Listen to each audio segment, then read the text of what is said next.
Welcome back to the Contract 2029 SCP Education Series. I'm First Officer David Bristow with SWAPA Communications. As you have likely seen, we are kicking off the SCP process with a series of education pieces about Section 1 of our CBA. And today we are getting into the weeds with what Section 1, specifically 1 Foxtrot, says about airline partnerships. But first, some background. When our current Section 1 partnership language was ratified in 2016, the company had no existing partnerships and it lacked the IT infrastructure necessary to develop them. Though there was little faith in management at that time, you, the pilots of Southwest Airlines, recognized the benefit of re-examining scope in order to 1. Generate cheap revenue, and 2.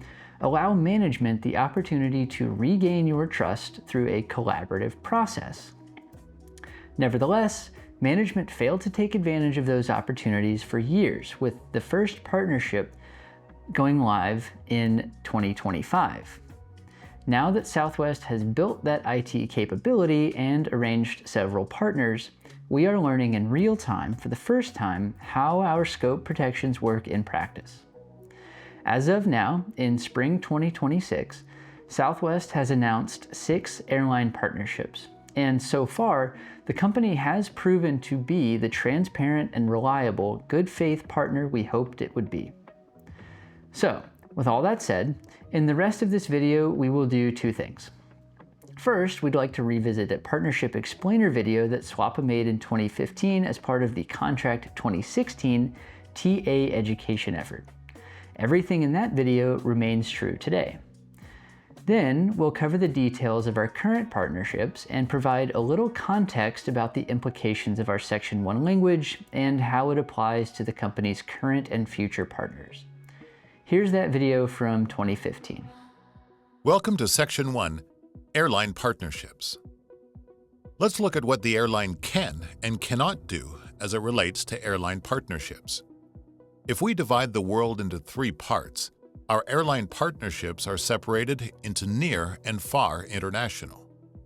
East is Europe and Africa, and West is Asia and Australia. The third part encompasses North and South America, which we will call near international. Far international partnerships may be either code-share or interline. PDU limits, passengers daily each way, describe how many Southwest passengers are permitted to fly between the United States and far international markets. No more than an average of 875 interline or code-share passengers are permitted to travel between the United States and Asia or Australia, and no more than 375 interline or code-share passengers are permitted to travel between the United States and Europe or Africa, which is tracked over a rolling 12-month period.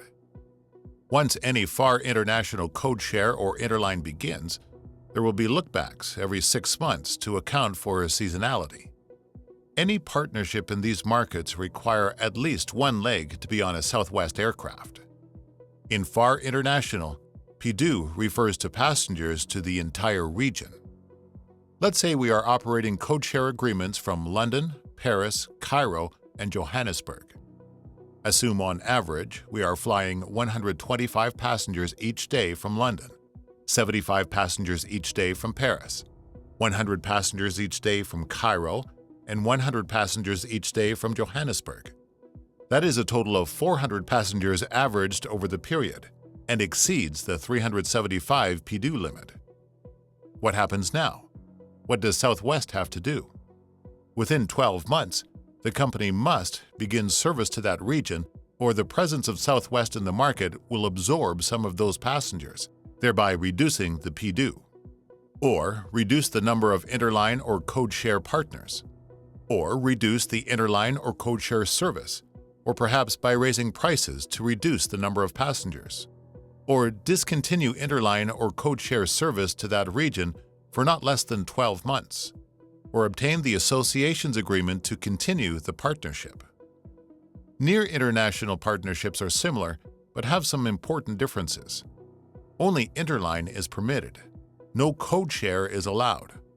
All United States domestic and transborder segments must be flown by Southwest. Before Southwest can consider beginning interline service to a city, they need to prove that service from that city to or from the entire United States on any combination of airlines does not average greater than 900 PDU, passengers daily each way, over a 12-month period.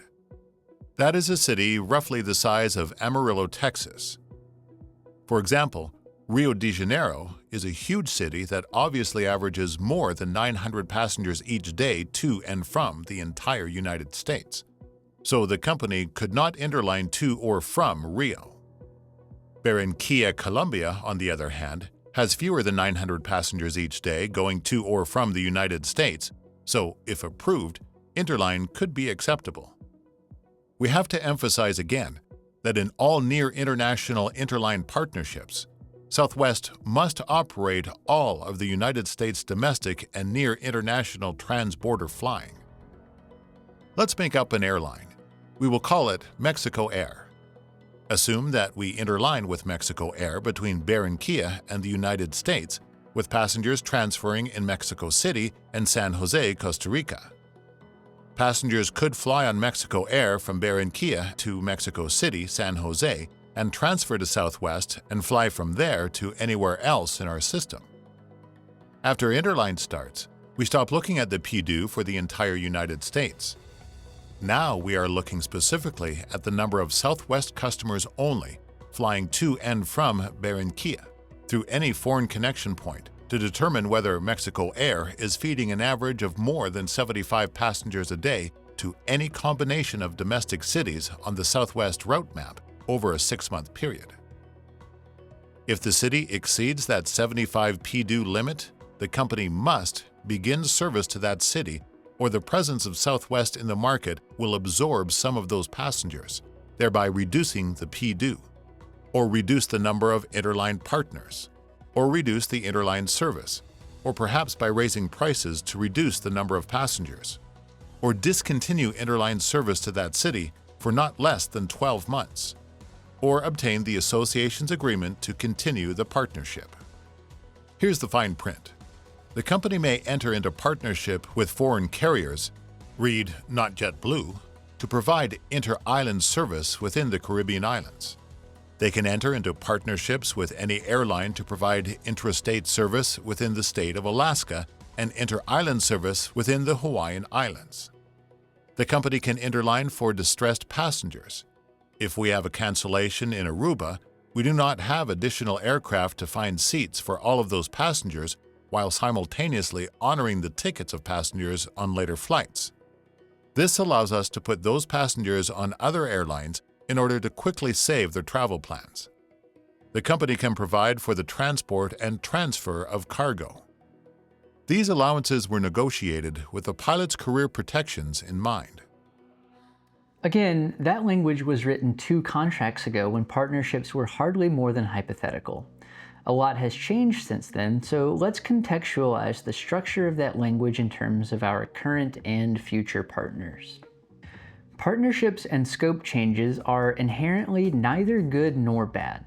How they affect pilots is directly determined by the language that governs them.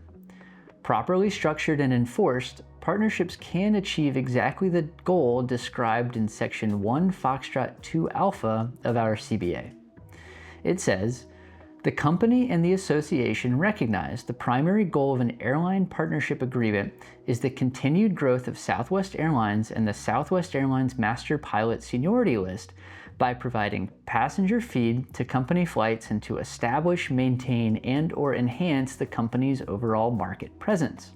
In short, we want the company to expand into profitable new markets, and ultimately, we want more Southwest pilots flying more Southwest airplanes carrying more Southwest customers." When we look at, for example, the 900 PDU limit for near international markets, what we're really saying is that the company can't have interline agreements serving large markets that we could be serving ourselves with current equipment. It's not hard to imagine that we could fill up 737s going to and from a major city like Rio de Janeiro. It's less certain, though, if a smaller city like Barranquilla, as in the example from the previous video, would be profitable. So we allowed the company to explore partnerships there to test the water. Once the 75 PDU limit is exceeded, that is a good indication that Southwest could profitably serve that destination on our own aircraft. That's merely an example though, as none of our current partnerships connect to near international markets. The far international PDU limits are broader and simpler because we couldn't serve most of those destinations with our current equipment, and there have been no realistic discussions of acquiring longer range aircraft yet. However, the 875 and 375 PDU limits for the Pacific and Atlantic regions still provide upside protection if any region proves to be economically viable.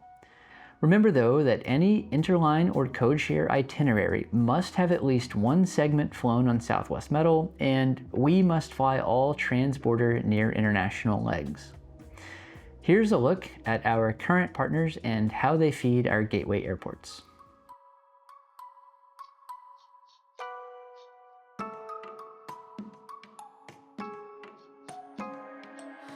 So this is a very broad, general look at our potential global reach with current partners.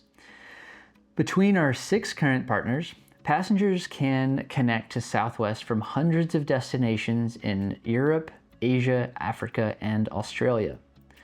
And again, a passenger who does not book and fly a leg on Southwest would not be considered an interline passenger and would not count toward the PDU limit. With just a few exceptions, our gateway airports are all major coastal cities. But what happens if someone in Albuquerque wants to go to Taipei? Well, that's where our domestic network becomes so valuable.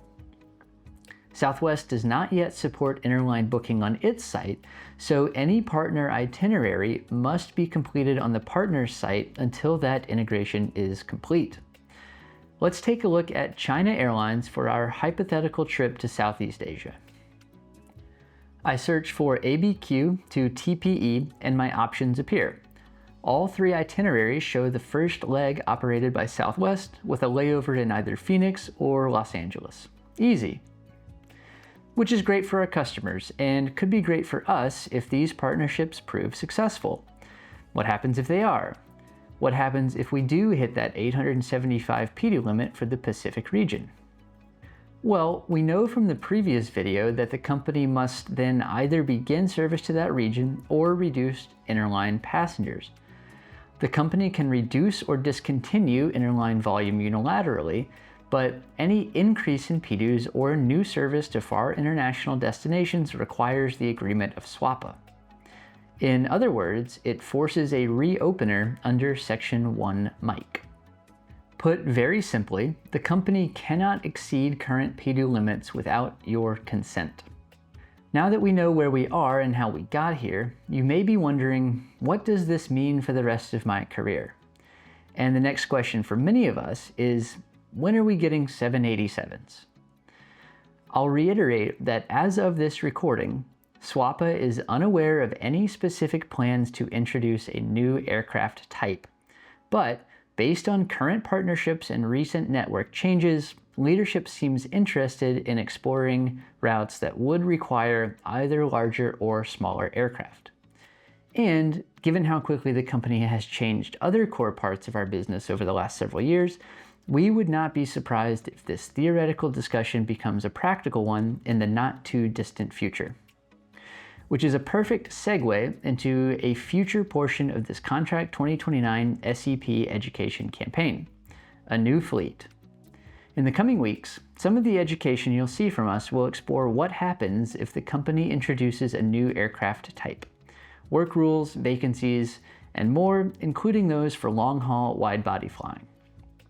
To that end, and with the goal of protecting your career, SWAPA is examining other airline partnership language and how to modernize our own scope protections.